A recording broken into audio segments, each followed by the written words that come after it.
Não, não. Eu tomei um banhozinho rapidinho Tá molhado, né? para parecer cheirosa.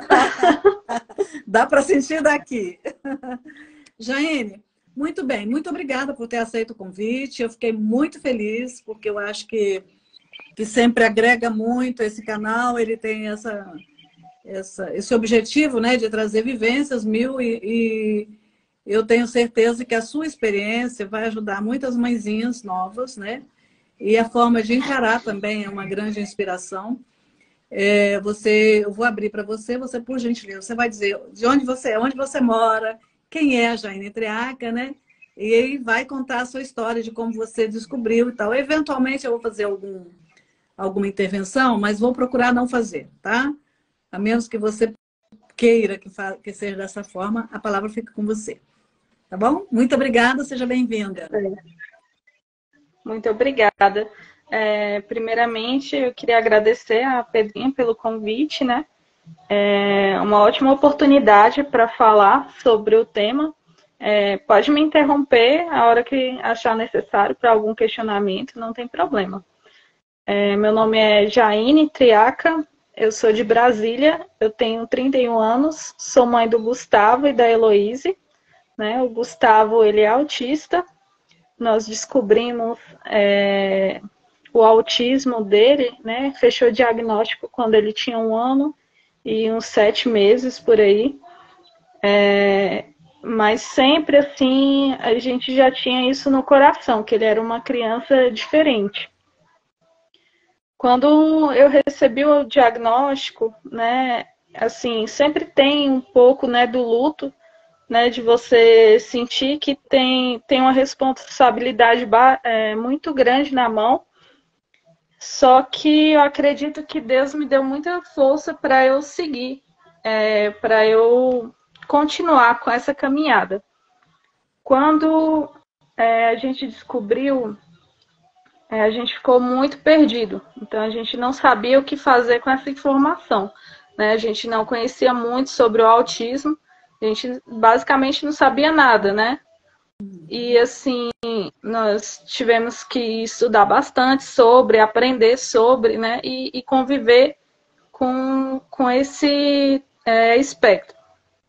O Gustavo, hoje, ele é uma criança não verbal, ele tem 4 anos, né? Ele até fala algumas palavras, mas ele não sabe se comunicar. Então, ele ainda é considerado como não verbal. Ele tem ecolalia, que ele fica repetindo algumas frases durante o dia, mas nada que seja com significado, né? Com intenção de alguma expressão. Eu vi, assim, quando eu fui encaminhada para as terapias, para que eu levasse ele, né, às terapias de fonoaudióloga, de TO, né, que é o terapeuta ocupacional, e a psicóloga infantil, a gente se viu ali em um mundo de mães atípicas. Então, assim, eu só sabia que eu tinha que levar ele para as terapias. E ali elas me deram muito apoio, né? Eu vi aquelas mulheres como uma rede grande de apoio. Então, elas me ensinaram bastante sobre o autismo. Elas me ensinaram bastante também o caminho que eu tinha que trilhar dali em diante. Então, a gente passou a procurar a escola precoce para ele, né? E também outros tipos de terapias, né? Elas deram um caminho muito vasto para a gente explorar, para a gente buscar os direitos do Gustavo. Tá, deixa eu fazer só duas perguntas, só para clarear aqui para quem está vendo, né, a sua fala. Então, você é uma menina jovem, com 31 anos, o filho, a Heloísa, tem quantos anos? Heloísa tem 11 anos. 11 anos, né? 7 anos depois vem o Gustavo. Você já percebeu logo no início, nos primeiros meses, que ele tinha alguma tipicidade ou não? Quando é que você percebeu? E depois esclarece para nós o que é a escola precoce. Certo. Eu percebi ali por volta dos 6 meses, né, que a gente chamava ele, ele não olhava, né? E aí veio outras características do autismo também, que era o flipping, que é balançar assim as mãozinhas, né, quando ele estava feliz. Uhum. E, e ele gostava muito também de brincar de carrinho, só que só com a rodinha do carrinho. Uhum. Então, foi juntando alguns sintomas, né, do autismo. Além dele organizar as mamadeiras, né? Então, ele colocava tudo em uma ordem decrescente, Uhum. que isso também a gente acabou vendo que era um dos sintomas do autismo. Sintomas. Uhum. Qual era Certo. a outra pergunta? Bom, e você começou a ver isso, ele andou logo ou ele demorou um pouquinho mais para andar? Ele demorou bastante para andar. Ele foi andar com 1 ano e 4 meses, né? Uhum. E também o atraso da fala, Uhum. que era o principal sintoma que a gente foi buscar ajuda com o Tá. neuro.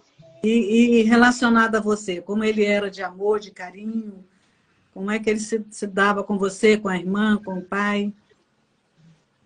Ele interagia? Então, o Gustavo sempre foi uma criança muito carinhosa, né? Que é um dos sintomas do autista é que ele não gosta de abraço, não gosta de proximidade. O Gustavo já sempre gostou, né? De abraçar, de beijar, principalmente os cuidadores, né? Pessoas estranhas, ele ainda tem uma aversãozinha. Brincar também, ele só gostava e gosta até hoje mais de brincar sozinho. Ou então com adultos, ele não tem muita interação social com Tá crianças. bom.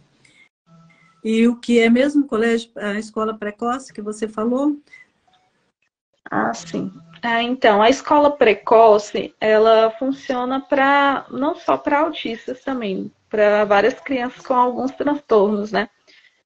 Crianças que nasceram mais cedo. Esqueci o nome agora das crianças que nascem mais cedo. Uhum, tá. São Prematuras. prematuras, Uhum. isso. Me fugiu a palavra, muito obrigada. Então, as crianças prematuras também, né, entram nessa escola precoce que serve como um estímulo, né, antes da escola regular. Uhum. Então, eles aprendem lá as cores, a falar também, a brincar, aprende tudo que ensina na escola, nessa fase educacional infantil, só que com mais antecedência. Tá. Não é todos os dias, né? Uhum. Geralmente é de 3 a 2 dias na semana e dura só 2 horas também. Tá. Então, a mãe ou o pai ficam exclusivamente cuidando do filho, porque leva para a escola, aí pega da escola, tem que levar para o terapeuta ocupacional, leva o terapeuta, sai, vai, tem um fonoaudiólogo, tem um psicólogo infantil. Então, a vida fica meio voltada para exclusivamente como é que fica essa dinâmica aí de uma mãezinha com essas questões de educar um filho atípico. Então, esse é um problema bastante, né, das mães atípicas, porque elas se veem ali à disposição do filho, né, todos os dias, 24 horas, e assim, a gente acaba que tem que levar ele para vários lugares, né? Hoje a gente tem o Denver, né, que é o terapeuta, vem aqui na nossa casa, então ele faz esse trabalho de fono aqui em casa. A gente tem que levar no terapeuta também fora de casa, né? Que esse estímulo constante é o que pode avançar, né, a cognição dele. Uhum. E também tem a precoce. Então, com essas idas e vindas daqui e ali, a gente acaba não tendo espaço para poder, por exemplo, trabalhar. Então, assim, hoje eu sou concurseira por conta disso. Uhum. Então, para mim, o maior respaldo seria passar num concurso público onde a lei me garante metade da carga horária para eu poder trabalhar e cuidar do meu filho. Entendi. Então, você se dedica a estudar. É lógico que a gente compreende que para todos os pais, né, é preciso ter muita maturidade para educar filhos já ainda com o que se diria de normalidade, imagina com atipicidade. Falta tempo para muitas outras coisas, que seria do casal, que seria dos outros filhos, que seria da própria dona da casa. Imagino que seja isso, depois você fala a respeito.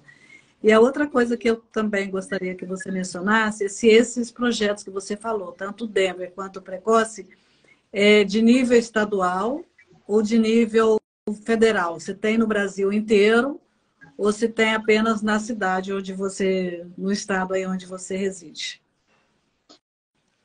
Então, o método Denver existe, acredito que em todo o Brasil, né? Basta procurar uma clínica voltada para esse tipo de especialidade, onde o terapeuta vai até a sua casa e passa ali algumas horas com seu filho fazendo um estímulo, né? Então, é a mesma coisa que da clínica, a criança vai ser estimulada a fazer o trabalho de fono ali, mas em casa, no ambiente da criança, né? Então, eles buscam os próprios brinquedos da criança para fazer esse estímulo e é bem bacana. Tá, mas assim, você não sabe se é federal ou se é estadual. Porque, assim, imagino que não seja gratuito, são serviços gratuitos, ou você tem que pagar por eles. Não, tem que pagar por eles, né? O método Denver é só através de clínicas particulares mesmo. A Precoce não, a escola Precoce, qualquer pessoa pode ligar lá se eu não me engano, o número é 156 aqui em Brasília, e pode relatar, né, a necessidade da criança de um acompanhamento precoce. Se você tiver o pedido médico, a Secretaria de Educação já vai te aceitar e te encaminhar para o colégio mais próximo. Tá, então, com essa sua visão aí que você deu para a gente, em princípio, me parece ser mais um projeto estadual. Não quer dizer que outros estados também não tenham, né? Porque todos se reúnem. Mas se é Secretaria Educacional local, provavelmente é estadual. Né? Se tiver outra pessoa assistindo aí que tem experiência, que puder também complementar para nós, a gente agradece. Mas é porque fica essa curiosidade, porque eu vejo aqui em prática de consultório que nem todos os pais, nem todas as mães têm essa preocupação que vocês tiveram, de ir atrás daquilo que realmente pudesse trazer melhora para o seu filho. Tentar o máximo, né? Então, vocês insistem. Há algum momento que você desanima? Como é que você enxerga o desenvolvimento dele com todo esse esforço? Então, como a gente diz, né, a vida da mãe só não, né, dos pais atípicos é uma montanha russa. Então, tem dia que a criança está desenvolvendo muito bem, a gente acha que só vai para o céu e aí ela vem e regride. E isso também afeta muito a gente, né? Vem cá, Gustavo. O emocional fica bem... Imagino que o emocional fica bem desequilibrado em alguns momentos, né? Você fica... Exatamente. Ó, o pequeno até chegou aqui. Chegou aí? Mostra ele pra gente. Oi, amor. Desenho. Tudo bom, Esse querido? aqui é o Gustavo. Tudo bom, Gustavo? Ele é muito carinhoso. Vem aqui dar um oi para a mamãe. Então, assim, o Gustavo, só vou comentar aqui, eu conheci a Jaine sim. E conheci o Gustavo tudo no mesmo dia, e o Gustavo me impressionou muito, porque em alguns momentos, me corrige se for uma percepção equivocada, tá, Jaine? Eu percebi ele que tinha um pouquinho de agressividade nas respostas dele, né? Assim, agressividade no sentido de falar mais alto, gritar, sabe? Assim, um pouquinho de agressividade. Percebi uma dificuldade na alimentação, depois você fala um pouco sobre isso. E a outra coisa que muito me impressionou, ele ficou o dia inteiro na piscina brincando sozinho, mas é o dia inteiro mesmo. Ele entrou e foi sair, acho que lá o dia e parte da noite, lá pelas 11 horas da noite, não foi isso? Ou foi isso, não foi? Exatamente. Exatamente. Isso daí para o autista se chama hiperfoco, né? Essa questão da piscina. Então, quando ele vê uma piscina, esse é o hiperfoco dele. Para que ele não entre em uma crise, né, que a gente chama de crise sensorial dos autistas, ele queria ficar ali na piscina, a gente deixa ele lá, né, na medida do possível. Então, ele só saiu lá para comer, né, para trocar a fralda aquática, mas ele fica lá e lá é o canto dele. Ninguém consegue invadir esse espaço dele. Fica sozinho. Né? A questão ali, isso, né? Ele fica de colete lá na piscina, né? Não é nada arriscado, gente. Ele tem esse costume. Não, muito cuidado. Eu não estou aqui falando que ele foi abandonado na piscina. Não. Eu estou dizendo que ele estava bem com colete, aqueles que fecham bem, super protegido. Mas o que me impressionou mesmo é ver ele brincar sozinho. Tinha outras pessoas na piscina, né? Mas ele não interagia com as outras pessoas, ele ficava ali brincando sozinho o tempo inteiro. Isso foi assim, foi a primeira vez que eu vejo isso. Tudo bem, é o hiperfoco, mas assim, ele ficou muito voltado para isso. Você já tinha dito isso, ele gosta. Quando ele vem para a piscina, ele gosta de ficar dentro dela. Né? Isso exatamente. É prazeroso para ele, né? Como é que ele manifesta esse prazer para uma mãe perceber? Como é que a mãe percebe isso?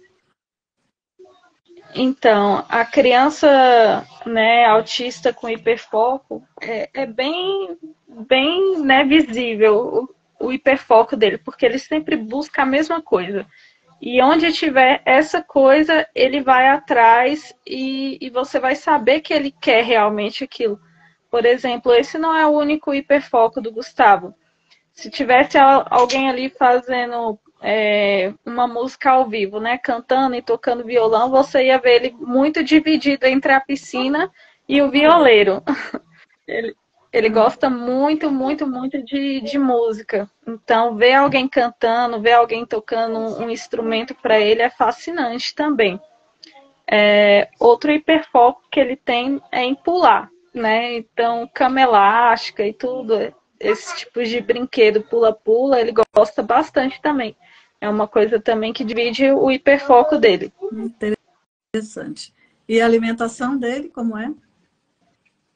Então, a alimentação já é uma questão muito mais difícil, né? Para o Gustavo sempre foi difícil a alimentação para ele, desde recém-nascido. Então, ele era uma criança que não sentia prazer em comer. Então, até o mamar dele era muito difícil. Ele dormia bastante, não queria mamar. Então, ele fez até hipoglicemia, né? Ele ficou internado por conta disso. E aí o médico me receitou que eu desse mamar para ele de meia em meia hora. Então, durante mais ou menos umas 2 semanas, era de meia em meia hora que ele comia até ele criar esse hábito. Quando ele iniciou a introdução alimentar, ele começou a comendo bem, né, as papinhas e logo, né, aos 11 meses ele largou o mamar. Aí ele passou só a comer. Só que a gente tinha muita dificuldade de alimentar ele, porque geralmente o autista com dificuldade alimentar, eles só querem comer a mesma coisa. Então, não é algo nutritivo para uma criança que queira comer só a mesma coisa. Então, ele queria sempre comer a papinha batida, né? Aquela comida pastosa. E aí, a gente tinha que colocar as mesmas coisas dentro dessa papinha, o que dificultava muito a vida dele, né? E tinha vezes que ele não queria comer e não queria comer. Então, muitas vezes, né, as pessoas até olhavam assim com um olhar mais crítico sobre a gente, que a gente tinha que segurar os braços e abrir a boca e fazer aquela comida forçada mesmo para que ele iniciasse uma alimentação. E, assim, quem vê de fora acha que a gente está judiando da criança, mas não, a gente está alimentando mesmo nosso filho, né? Por exemplo, em espaço público, a gente já teve que fazer isso. E as pessoas, às vezes, tiram um celular para filmar ou alguma coisa assim, ficam olhando torto, mas não sabe o que está acontecendo realmente ali. A alimentação, acho que de de tudo na nossa vida com ele foi o que a gente mais teve dificuldade, né? Porque essa necessidade que ele tinha de rejeitar, né, alguns alimentos que seria muito bom para ele, nos dificultou muito a vida, muito, muito mesmo. Que é a chamada seletividade alimentar, né? E hoje, que ele tem alguma preferência? Ele come muito ou come algumas colherinhas e para? Como é? Então, hoje, assim, é que nem eu havia falado anteriormente, né? A vida é uma montanha-russa. Hoje a gente está lá no alto, né? Ele está comendo super bem, come de tudo, mas ele ainda tem algumas preferências, né? Ele ainda gosta de uma comidinha mais amassada, né? Ele passou do pastoso para o amassado. Uhum. Então, batata cozida é uma coisa que ele gosta muito. Feijão amassado é uma coisa que ele gosta muito. Uhum. E assim, é uma comida que hoje ele está comendo muito e deixa a gente feliz, né? Para uma mãe de uma criança normal, às vezes fala, meu filho não quer comer hoje, mas tudo agora, só quer comer besteira. Mas você não imagina o que é uma criança não querer comer nada. E às vezes ele passava 2 dias sem comer quase nada. Então, isso dificulta bastante a seletividade alimentar. Uhum. Bom, então, você está na fase alta. Eu estava conversando com uma pessoa que o filho autista tem 14 anos, ele só come batata frita. Se for, não é flare, porque se tiver gordura, ele já não come. E aí você faz aquele tanto crente que ele vai comer muito, aí ele vem e pega 3. Tem dia que ele come um prato inteiro. Então você tem que sempre fazer mais, porque não sabe como ele vai estar. E já tem 14 anos, né? No caso, a pessoa lá já é um pouco mais complicada. É a montanha-russa. É. Né? Tem dia que come bastante, tem dia que não quer comer. Mas e para dormir? Faz parte. E para dormir? O sono também é muito difícil, né? Porque é uma reação, né, natural, né? Esse déficit de melatonina que a criança tem. Uhum. E aí ele tem essa necessidade de medicação para dormir. Pelo menos o Gustavo. Não são todos os autistas. Uhum. Então, a gente dá medicação, né, para ele, que é o risperidona, que uma das reações do risperidona é o sono, mas mesmo assim, para ele ainda não chegou a dosagem certa, né? A gente não ajustou ainda a dosagem de remédio certo. E isso tem que ser feito com o neuro. E aí ele dorme assim, às vezes ele dorme 11 horas para acordar 3 horas da manhã, de 3 até as 5 da manhã ele está acordado, desperto, pulando no sofá, pulando na cama. Depois ele dorme. Então, ele tem uma grande necessidade de dormir muito bem para ele se desenvolver bem. Então, a vida nossa fica totalmente bagunçada. Porque ele não dorme bem, logicamente você difícil. também não, né? Os pais também não. Porque tem que acordar para ficar junto, não pode deixar só. E aí gera um cansaço muito forte, né? Muito grande. É só o amor de mãe mesmo, né? E de pai para poder suportar essas fases bem, bem desafiantes, né? Eu tenho conversado isso bastante, né? Sobre esses desafios do autismo, né? Para a gente que é mãe, dentro do meu grupo de mães atípicas. E, assim, acho que o nosso principal desafio é ter, assim, no coração a certeza que vai dar tudo certo lá na frente. Né? Quando a gente recebe o diagnóstico e durante todo esse processo, desculpa, é sobre o que vai dar certo lá na frente. Então a gente faz toda essa correria para a gente se sentir confortável lá na frente da criança ser independente, né? Uhum. Esse é o nosso maior medo, é a gente sair desse mundo e saber que nosso filho vai conseguir continuar sozinho com as próprias pernas e dar certo. Uhum. Então, você agora, lógico, depois de 3 anos quase, você nessa tentativa ou tratativas, né? Todas essas tratativas aí com seu filho. A sua expectativa de que ele tenha um nível de independência suficiente para que ele possa viver bem, né? Ter uma vida normal, dentro do que é a normalidade.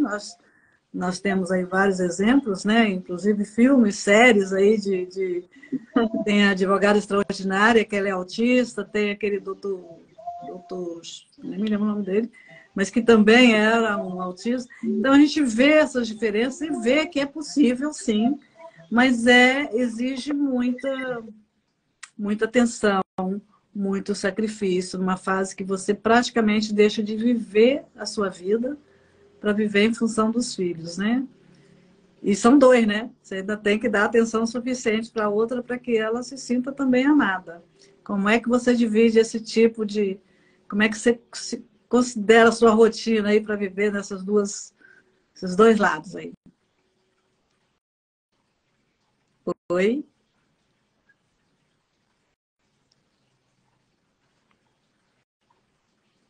Ixi, parece que a Jaine caiu. Vamos ver. Mas vejam, né, gente? Isso é uma situação bem complicada para uma mãe, que ela está fazendo o melhor que ela pode, mas não é fácil, né? Então, muito provavelmente ela caiu, mas é uma situação complexa, né? Mas faz parte. Ela caiu por alguma razão, a gente não sabe, mas a maior parte da história ela já contou para nós, né? De todo esse desafio e essa preocupação quando descobre no início, né, que fica todo mundo se culpando, foi você, da sua família, da minha família, mas às vezes não tem nada a ver com a genética. Às vezes tem a ver com outras situações ambientais, às vezes durante a gestação, tal. Enfim, nunca se sabe. O fato é que todos nós estamos sujeitos a ter situações similares na família e precisamos estar sempre atentos, né? Então foi uma pena que ela tenha caído. Ela estava trazendo, olha, ela está tentando e não está conseguindo participar, apareceu aqui para mim. Então deve ser lá um problema dela, uma questão dela, mas eu já fico muito grata porque ela trouxe bastante informação e depois eu vejo com ela o que aconteceu. E eu queria, gente, então, agradecer vocês todos que estiveram conosco. Sintam-se abraçados carinhosamente. Obrigada mais uma vez. Tá? É lindo, né? Porque cada vez que eu vejo uma mãe ou um pai que entram para falar comigo sobre uma situação familiar similar, né? Nem sempre de autismo, eu tenho outras situações também, a gente vê que é sempre muito sacrificante. Mas ela voltou, né? E pediu para entrar. Então, vamos lá, de porta, para ela nos contar. Já no finalzinho aqui, já vou pedir ela para se despedir. Ah, tá. Não conseguiu. Mas caiu a internet dela. Ok. Então, tá bom, gente. Olha, sintam-se abraçados com muito